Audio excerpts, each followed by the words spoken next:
The aspects here. So openness, remember you guys hypothesized that intelligence was unrelated to fun. Well, fun is pretty much an extroversion sub-element, and intelligence is associated with openness. And it roughly breaks down like this. So IQ is probably a better measure of the aspect intellect, like IQ tests are a better measure of the subscale intellect than personality measures are. So what it means is that for intellect, for intelligence, we have a measure that isn't merely self-report. And it's a good measure, and we'll talk a lot about intelligence. It's actually a very easy, it's a simple thing to conceptualize. So it's a more difficult thing to try to explain, but conceptually it's fairly straightforward.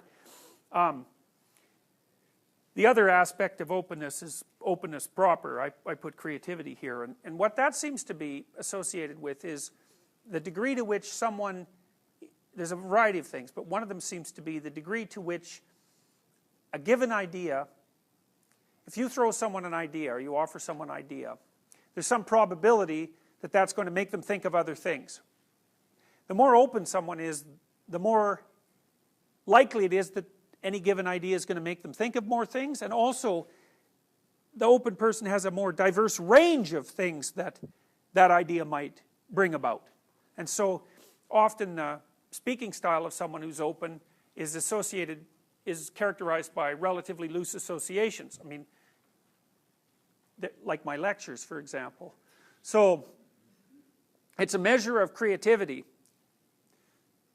but it's also a measure in some sense of lack of constraint on the propagation of ideas through the idea network. And I don't know exactly what that means neurologically. I do know that you can be relatively high in intelligence and relatively low in openness or creativity, but the two things do tend to co-vary.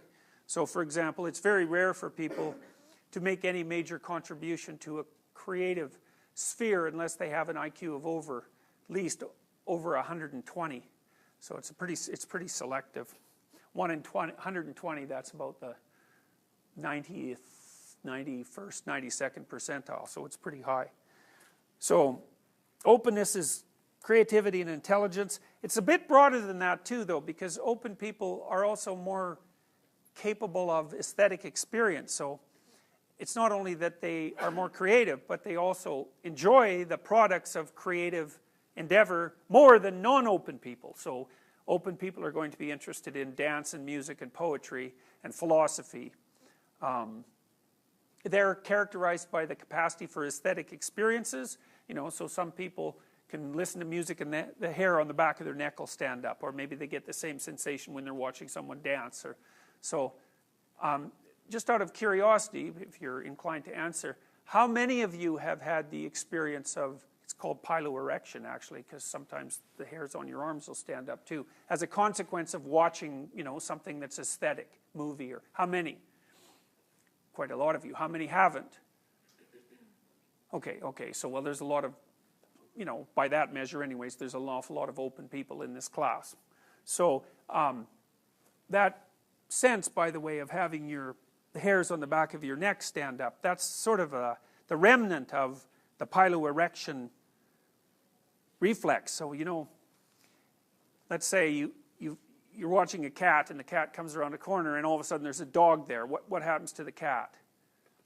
It goes, right? It puffs right up. Even so, now its tail's about this big around, right? And I mean, it's startled, but it puffs right out, and it's like, that's an automatic reflex on the part of the cat. Now it's trying to look like it's big. You know, of course, the dog will do the same thing, so it's a bit counterproductive, but whatever. The cat's trying to look like it occupies a lot more space than it actually looks like. But there's also, at least in principle, an emotion associated with that, which is one of, it's sort of a combination of terror and awe. And maybe that's what the cat feels. But that's what our experience of awe, even filtered down, is still associated with that, you know, experience of piloerection. So that's pretty interesting. So extroverted people, or at least I think it's pretty